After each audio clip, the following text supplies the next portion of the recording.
अस्सलाम welcome to your YouTube channel Pindi Talkies. मेरा नाम है अरसल, मेरे साथ है उमैद। आपने हमारे चैनल को लाइक करना है, सब्सक्राइब करना है, वीडियोस को शेयर करना है जैसा कि आप जानते हैं। और हमारे फेसबुक पे, यूट्यूब पे और इंस्टाग्राम के ऊपर, टिकटॉक पे भी पेजेस हैं, आपने उसको भी लाइक और सब्सक्राइब करना है। तो चलते हैं आज हम हमारे आज के कंटेंट की तरफ, जो कि होने वाला है बड़ा मज़ेदार और ख़ास तौर पे हम बच्चों के लिए। अरसल आपको पता है। और फिर उसके बाद हम आपको लेके चलेंगे पिंडी स्टेडियम।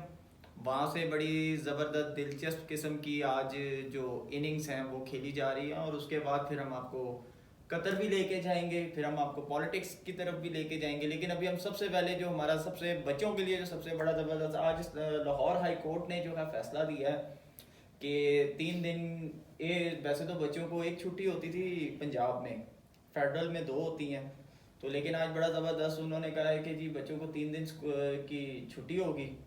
अब देखते हैं कि ये पिंडी पे इसका इम्पैक्ट आता है कि नहीं, क्योंकि अभी तो लाहौर के लिए, क्योंकि ड्यू टू स्मोक जो कि इस वक्त बड़ा इशू चल रहा है। उमैद बिल्कुल आएगा इम्पैक्ट। तो देखो क्लाइमेट आपको पता है इस टाइम पे बिल्कुल ही स्मोक जो है वो ज़्यादा इस वक्त उसका इम्पैक्ट बहुत ज़्यादा है आपके वेदर में। और ख़ासतौर पे आपको ये जो खुश्क ठंड होती है ना, ये बीमार भी करती है और ये हर जगह वायरल डिजीज़ फैला हुआ है। तो इसकी वजह से इकदाम उठाए उन्होंने और बच्चों को छुट्टियां दी हैं 3 दिन की। लेकिन होप्स हो कि जब तक बारिश नहीं होगी तब तक क्लाइमेट नहीं खुलेगा आपका, और ये खुश्क सर्दी की वजह से और बीमारियां भी फैलेंगी और वबाएं भी फैलेंगी। और मेरे ख्याल से आपको भी इस वक्त वायरल जो है जी बिल्कुल, मुझे भी इस टाइम पे वायरल डिजीज़ ही है और फ्लू, नज़ला, ज़ुकाम ही है। और इससे बस बचें आप, ज़्यादा से ज़्यादा जो है अपने आप को कवर करके बाहर निकलें और गर्म ज़्यादा खुराकें यूज़ करें। लेकिन मेन चीज़ है कि हमें देखना ये है कि ये स्मोक हो क्यों रही है, क्योंकि इसके पीछे जो गवर्नमेंट है वो तो इसको हैंडल नहीं कर सकी। क्योंकि ये जब ये फसलें वगैरह होती हैं हमारे पंजाब में, मिड पंजाब में, तो लोग ये करते हैं कि वो अगली फसल डालने के लिए ना, वो जो फसल का जो वेस्टेज होता है ना, उसको आग लगा देते हैं। वैसे तो हमारे जो फैक्ट्रीज हैं इनके ऊपर तो काफ़ी ज़्यादा वो इश्यूज हैं कि इन्होंने जनाब जी क्या कहते हैं, जैसे शहरों के अंदर इंडस्ट्रियल एरिया बना हुआ है, उनकी चिमनियों से धुआं निकलता है। यही बात है ना मैं वही आपकी बात को आगे लेके चलूँ कि जब हम इंडस्ट्रियल एरियाज अलहदा नहीं करेंगे जो रेजिडेंशियल एरियाज से हैं, तो फिर इस तरह के इम्पैक्ट्स आएंगे और इसी तरीके से माहौल भी ख़राब होता है। और ये फिर यूनिवर्सली चलता है। मतलब आप देखें कि बहुत कम ममालिक हैं जो डेवलप्ड कंट्रीज़ हैं, उन्होंने ये सेगमेंटेशन की हुई है। जो अभी तरक्की पजीर हैं और जो हमारा जो स्ट्रगल से गुजर रहा है मुल्क, हम लोगों के यहाँ पे कोई ऐसी सेगमेंटेशन नहीं है। अगर ये हो जाए तो बहुत बेहतर होगा। इसके मेरे ख्याल से जो इन्वायरमेंट के लिए जो बेस्ट मेजर्स वो तो यही है कि हमें प्लांटेशन सबसे ज़्यादा करनी चाहिए, प्लांट्स लगाने चाहिए, पौधे।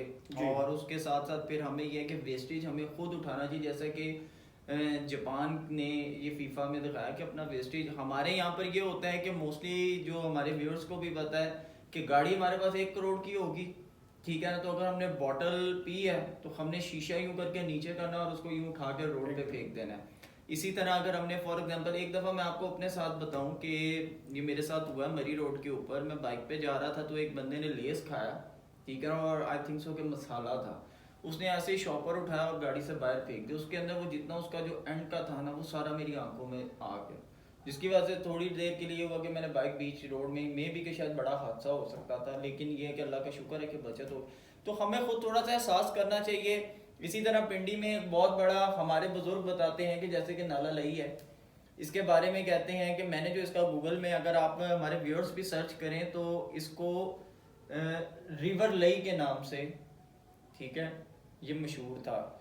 और मेरे अपने बुजुर्ग जो हैं वो इसके अंदर वो कहते हैं कि हम मछलियां पकड़ते रहे। इसका मतलब है कि ये इतना साफ था। और मैंने कछुए जो थे वो इसके अंदर खुद देखे हैं, पर आज तो मेरे ख्याल से कछुए क्या, मेरे ख्याल से कोई भी जानदार उसमें नहीं है। क्यों कि हमने जो वेस्टेज है हमारा, हम लोग उठाते हैं और सीधा उसमें डिस्पोज कर देते हैं, क्योंकि हमारे पास यहाँ कोई जगह नहीं है। तो हमें इन तमाम चीज़ों के ऊपर जो है, लाजमी नहीं है ये गवर्नमेंट करे। बिल्कुल उमैद, ये जो आपने पॉइंट बोला है कि ये गवर्नमेंट तो देखें इम्प्लीमेंट नहीं करा सकती। गवर्नमेंट सिर्फ एक स्ट्रेटेजिकल प्लान दे सकती है। बतौर शहरी, जिम्मेदार शहरी, हम लोगों का ये फ़र्ज़ है कि हम लोग इसको खुद, हर एक बंदा अपनी जिम्मेदारी खुद ले, तो ये ऐसी नौबत आए ना। इवन के ये गवर्नमेंट ने हमारे यहाँ पिंडी में क्या, लाहौर में क्या, फैसलाबाद में क्या, वेस्ट मैनेजमेंट जो है बराक के साथ पंजाब गवर्नमेंट ने वो उसके साथ किया हुआ है। उन्होंने बाकायदा कंटेनर रखे होते हैं और आप यकीन कर लें अरसल के कंटेनर कि अंदर इतना कूड़ा नहीं होता जितना जितना बाहर पड़ा और होता उसके सराउंडिंग्स में होता है, ठीक है ना। और वहाँ पे पता नहीं कितना गंद कचरा मेन चीज है। और एट दी एंड क्या होता है, मोस्टली हम लोग क्या करते हैं कि ज्यादा कचरा होना, हम क्या करते हैं उसको इकट्ठा करके आग लगा देते हैं। तो स्मोक तो होगी, ऑब्वियसली बात है, क्योंकि पॉपुलेशन हमारी इतनी बढ़ रही है। जब हम वेस्टेज को डिकम्पोज नहीं करेंगे, उसको हम ख़त्म नहीं, तो कभी भी ये जो है स्मोक का इशू ख़त्म नहीं हो सकता। तो लिहाजा हमें बाइस इंसान ह्यूमन बीइंग हमें खुद इन चीज़ों को ख्याल करना पड़ेगा, तब ही हम एक अच्छा माशरा भी कायम कर सकते हैं और अच्छा इन्वायरमेंट भी और अच्छा एटमॉस्फेयर भी, जिसमें इंसान क्या जानवर क्या सब सांस ले सके। मैं इसी बात से सम अप करते हैं इसको। जब तक हम अपने आप को दुरुस्त नहीं करते तब तक बस ये दुआ करें कि बारिश हो जाए और मौसम में तब्दीली आ जाए। बस हमारे पास एक नेचुरल एक जो रीजन है वो यही है देने के लिए। नहीं तो पहले तो हम आम रूटीन में भी मार्गला की पहाड़ियां देख लेते थे अपने घर से, लेकिन अब तो बारिश का इंतजार करना पड़ता है कि वो नजर आ जाए। तो लिहाजा अब हम चलते हैं हमारे नेक्स्ट सेगमेंट की तरफ। तो यार आज तो सेकंड डे स्टार्ट हुआ है, तो इंग्लैंड की ऑल टीम आउट हो गई है, ठीक है। मैंने आपको कल प्रेडिक्शन की थी कि वो डिक्लेयर नहीं करेंगे। बिल्कुल ऐसा ही है, लेकिन ये है कि उसमें उन्होंने 657 रन्स बनाए हैं, ठीक है ना। हाँ बिल्कुल ऐसा ही है। अभी हमारे दो प्लेयर खेल रहे हैं, जिसमें एक तो इमामुल हक साहब है और अब्दुल्ला शफीक। ये न्यू इन्होंने मेरे ख्याल से नहीं पुराने हैं अच्छा। और पीएसएल भी खेलते हैं और टेस्ट पहले भी खेले हैं और बड़ी अच्छी परफॉर्मेंसेस दी हैं। और बात यही है उमैद के पिच फ्लैट पिच है, फटा हुआ पिच है, बॉल टर्न नहीं हो रहा। अब आप देखें, आप नो डाउट जेम्स एंडरसन ने कम स्कोर खाया, लेकिन बेबासी नजर आ रहे हैं वो भी। अभी तक कोई एक विकेट निकाल नहीं पाए हो यार। लेकिन मुझे एक चीज देखने को ये मिल रही है, जो मैं आज देख रहा था मैच में शाम के वक्त, कि मुझे ऐसा लग रहा था कि उनके 22 खिलाड़ी ग्राउंड में हैं शायद, ऐसे ही, ठीक है ना। और बाउंड्रीज हमारी बहुत बड़ी हो गई हैं, ठीक है। जबकि कल वो खेल रहे थे, वो तो ऐसे लग रहा था T20 मैच खेल रहे हैं। बिल्कुल। वो उनका स्ट्राइक रेट्स देखें आप, उनके कप्तान बेन स्टोक्स की आप अगर इनिंग्स देखें और उनका स्ट्राइक रेट देखें, 18 बॉलों पे 42, ऐसा ही है। और बना के खेल रहे हैं। ऐसा ही है। पाकिस्तान अभी तक जो है उसने क्या कहते हैं 181 अभी बनाया सिर्फ। आप उनका जो हाईएस्ट स्कोरर है हैरी ब्रूक्स, जिसने 158 किया है, उसके आप देखें 5 छक्के उसके इनिंग्स में, 13 चौके 5 छक्के। मतलब उसने किस स्ट्रेटजी से खेला। बिल्कुल ऐसा ही है। बाकी अगर पाकिस्तान की तरफ से हम बात करें तो सबसे ज़्यादा जो विकेट्स ली हैं वो जाहिद महमूद ने ली हैं, ठीक है। 4 विकेटें ली हैं उन्होंने। नसीम शाह को ऑल दो स्कोर बहुत पड़ा, लेकिन उन्होंने 3 विकेटें ली हैं। और इसी तरह जो हमारे पास मोहम्मद अली हैं, इन्होंने 2 विकेटें ली हैं और हारिस रोज सिर्फ 1 विकेट ले सके हैं, जो कि बड़ा ये अलार्मिंग है कि हमारे पास फास्ट बॉलर्स वैसे तो बड़े हैं, लेकिन टेस्ट के तजर्बे के हिसाब से एक भी फास्ट बॉलर अभी आपकी टीम में नजर। मैं आज देख रहा था, अभी आज जब मैच दूसरे दिन का खेल इख्तिताम पे जाने लगा है, तो मैं देख रहा था कि बेन स्टोक्स बॉल कर रहे थे और वो पिच के ऊपर पिच को, यानी कि अपनी तरफ से उनकी ये कोशिश थी कि पाँव मार के मैं किसी तरह पिच को ना फ्लैट से हटाऊं ताकि मैं गेंद को मूव कर सकूं, ठीक है ना। तो मैं ये देख रहा था कि वो बड़ी कोशिश कर रहे थे कि किसी तरह मैं बॉल को, लेकिन हमारी तरफ से ऐसा कुछ ना। क्यों? मेन चीज़ है एक्सपीरियंस। जब आप यंग टैलेंट के साथ एक्सपीरियंस को रखेंगे तो यंग टैलेंट भी जो है वो एक्सपीरियंस हासिल करेगा। और मैं दूसरी बात ये कि ये जो मोहम्मद अली हैं, इनका इतना एक्सपीरियंस डोमेस्टिक में भी नहीं है as compare to Mohammad Abbas आपके परफॉर्मर भी हैं टेस्ट के। आपको उन्हें रखना चाहिए था कि कि आप एक ऐसी सिलेक्शन कर बैठे हैं जिनके अभी कोई रिकॉर्ड्स भी इतने अच्छे। फिर मेरे ख्याल से बाबर आजम को वनडा इस दफा तो ओपनर आना चाहिए था, क्योंकि उन्होंने तो ठानी भी थी कि मैं तो कभी भी नीचे नहीं खेल सकता। बस वो अब आपको भी पता है कि वो बस T20 में उनकी छोटी सी जिद है, ऑल्दो कि वो बहुत अच्छे प्लेयर हैं, बट उनसे कुछ चीजें। और क्रिकेट के राजा जो है रमीज राजा, वो पिच से खुश नहीं है। वो कहते हैं कि भाई ये जो मैच की बैकबोन होती है पिच, तो फिर मेरे ख्याल से रमीज राजा साहब को ये कहना चाहिए कि हमें तो फिर पिचें जो हैं, आपने तो इतने पैसे मेरे ख्याल से ऑल दो 40 करोड़ रुपया इन्होंने लगा के ऑस्ट्रेलिया से मिट्टी मंगवाई और पिच को बनवाया, तो फिर हमें पिचें ऐसी बनानी चाहिए कि हमारी टीम खेल सके, दूसरी टीमें बिल्कुल भी ना खेलें। चले मैं अभी यही कह सकते हैं कि बहरहाल मेरी प्रेडिक्शन अभी तक की यही है कि ये मैच तो ड्रॉ की तरफ ही जाता है। यार ड्रॉ की तरफ देखें चला जाए, लेकिन आप ये हमें देखना चाहिए कि हम वो ट्रॉफी के लिए, वो जो थ्रोन है, हम उसके लिए फाइट कर रहे हैं कि हम वो। अगर थ्रोन के लिए फाइट हो रहा है तो ऐसे फाइट नहीं होता। तो बस Honest अब हाँ जी, ये रमीज राजा को सोचना चाहिए, थोड़ी सी जाती अना को भी कम करना चाहिए, क्योंकि अना कम होगी तो हम बेसिकली देखें, हम क्रिकेट जो है पाकिस्तान के लिए खेल रहे हैं। जैसे मैं वो शाहिद अफरीदी में वो मायूस सईद साहब ने बताया था ना कि जी हम जो है, हम 11 जो प्लेयर है ना उसके ऊपर पूरे पाकिस्तान की जो दिल की धड़कन है वो धड़क रही है। तो हमें ये देखना चाहिए, हमें अपनी जाती अना नहीं रखनी चाहिए, क्योंकि पीसीबी तो है, आप हैं या नहीं है, आप आज हैं कल नहीं है। चलिए हम इस हाँ। बात को भी इससे सम अप करते हैं, तुम जीतो यार हो, हमें तुमसे प्यार है। ऐसा ही है जी, बिल्कुल ऐसा ही है। तो चलते हैं जी हम थोड़ा सा इंटरटेनमेंट की तरफ। तो आपको पता है कि कल एक बड़ी ज़बरदस्त एक पिक्चर वायरल हो रही थी सोशल मीडिया के ऊपर, SRK ने उम्रा परफॉर्म किया। माशाल्लाह जी, अल्लाह कबूल फरमाए। मैं बड़ा एकदम हैरान सा हो गया कि वो बाद में पता चला कि राजकुमार हिरानी साहब की मूवी आ रही है डंकी, जिसमें वो परफॉर्म कर रहे हैं। तो सऊदी अरब से वो जो है उस मूवी का थोड़ा सा पोर्शन वहाँ पे शूटिंग थी वो कंप्लीट की उन्होंने। तो फिर अल्लाह पाक जिसको बुलाए, देखें अब अल्लाह जिसको बुलाता है। तो फिर बहरहाल ये है कि उनकी पिक्चर बड़ी वायरल हो रही थी, लेकिन मैंने उनके अभी तक ऑफिशियल उस पर नहीं देखे और उन्होंने उस पर मास्क लगाया हुआ है। तो जी दुआ करनी चाहिए, अल्लाह पाक हमें भी बुलाए, आपको भी बुलाए अपने घर, और सब जो है उम्रा हज परफॉर्म करें। और दुआ है कि अल्लाह पाक उनकी आगे की ज़िंदगी भी ऐसे ही रखे, क्योंकि अल्लाह तो जिस वक्त हिदायत देने पे आए तो बेशक, बिल्कुल कभी भी दे सकता है। तो आपको पता है एक और चीज़ है कि बॉलीवुड के जो भाईजान हैं उनके ऊपर बड़ी वायरल हो रही है कि कल एक स्टोरी उनकी भी जा रही थी कि जी उन्होंने हाथ में एक रिंग पहनी हुई थी जिसके ऊपर काफ़ी चमगोइयाँ हुई कि जी वो उन्होंने इंगेजमेंट कर ली है।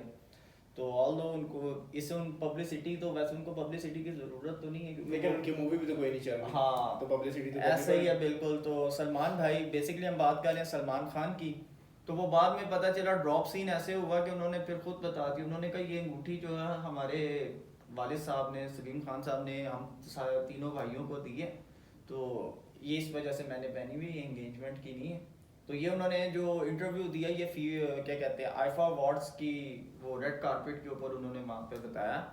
तो लिहाजा ऐसा कोई सीन नहीं है। तो यानी कि हम इस साल भी सलमान खान की शादी का खाना नहीं खा सकेंगे लोग, तो जिन्होंने उम्मीद रखी हुई थी तो वो लोग भूल जाए। आपको तो वैसे भी नहीं बुलाना। हाँ तो यार हमें तो नहीं बुलाएंगे, लेकिन हाँ बिल्कुल ऐसा ही है। तो चलते हैं जी हम फीफा की तरफ। फीफा हो गया बड़ा जबरदस्त, क्योंकि जर्मनी हो गया है भाई।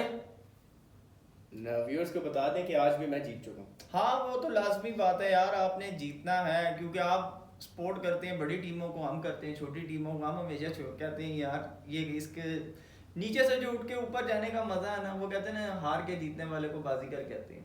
लेकिन स्पेन छोटी टीम नहीं थी। ओ यार चले कोई बात नहीं, क्या हो गया, स्पेन छोटी टीम नहीं थी। बहरहाल ये है कि जी पुर्तगाल ने जो है वो भी उसने भी क्वालिफाई कर लिया, बिल्कुल ऐसा ही है। और जो हमारे जो मैचेस जा रहे हैं वो बड़े ज़बरदस्त जा रहे हैं, आगे देखते हैं कि इनका क्या बनता है।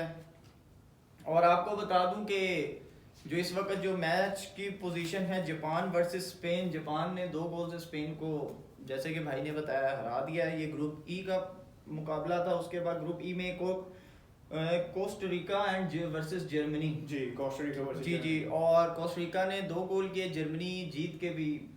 ये बहुत बड़ा अपसेट हुआ है इस वर्ल्ड कप में कि जर्मनी बाहर हो गया। ऐसा ही है। और कल और ये वन ऑफ द फेवरेट्स थी।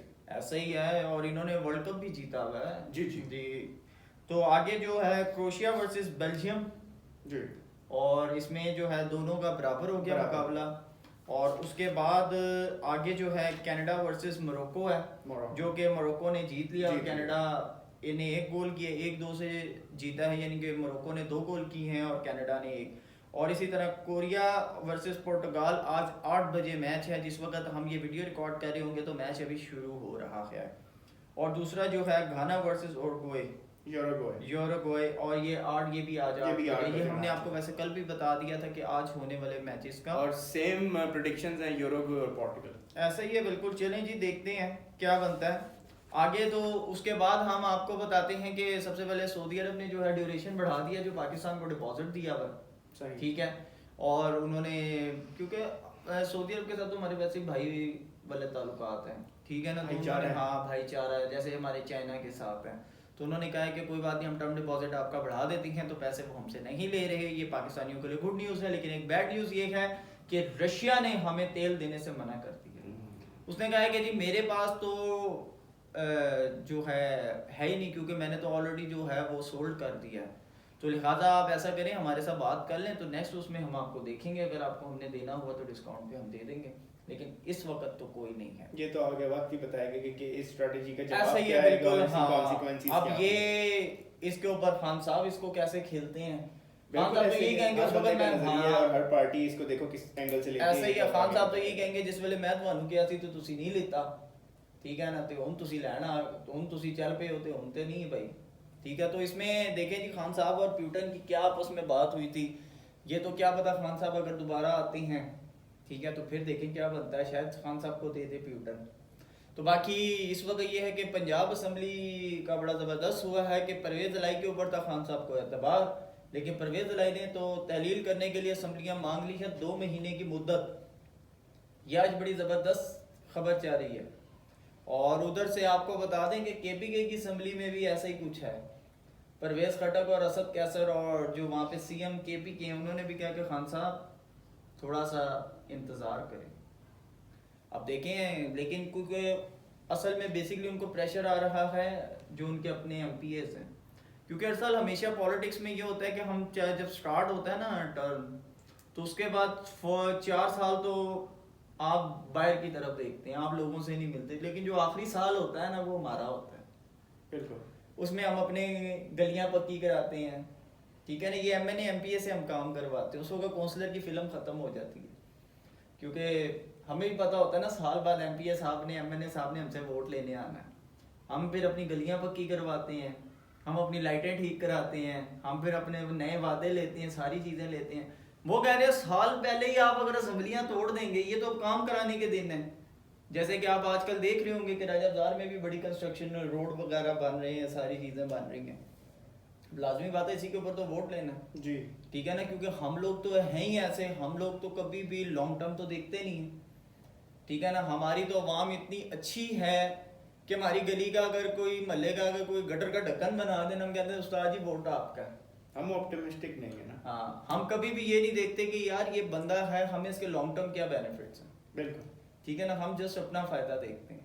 हमने कभी भी अपने मुल्क का, अपने जितने भी हमारे मुल्क की इकोनॉमिक कंडीशंस हैं, हमने कभी भी इनका फ़ायदा नहीं देखा। तो लिहाजा हमें इसके बारे में सोचना चाहिए कि हमने ये गलियां पक्की करवाने में, गटर के ढक्कन ठीक करवाने में, स्ट्रीट लाइट ठीक करवाने में रहना है कि हमने अपने मुल्क के बारे में सोचना है, क्योंकि जब तक हम इसके बारे में नहीं सोचेंगे तो शायद हमारे बारे में कोई नहीं सोचेगा। चलें जी, इसको सम अप हाँ करते जी, हैं। बिल्कुल बाकी ऐसे ये ही है है। कि एज ए नेशन हम लोगों को अब जाग जाना चाहिए और vote for the betterment of Pakistan. बिल्कुल ऐसे ही है। क्लोज अप करते हैं। हाँ जी। आपने बिल्कुल हमारी वीडियो पे कमेंट सेक्शन में जाके हमें अपनी राय से आगाज़ ज़रूर करना है और हमें कमेंट सेक्शन में ही आपने बताना है कि किस कंटेंट पे हम ज़्यादा से ज़्यादा बात करें, और वीडियो को लाइक भी कीजिएगा। आपसे इजाज़त चाहेंगे। अल्लाह हाफ़िज़। अल्लाह हाफिज़।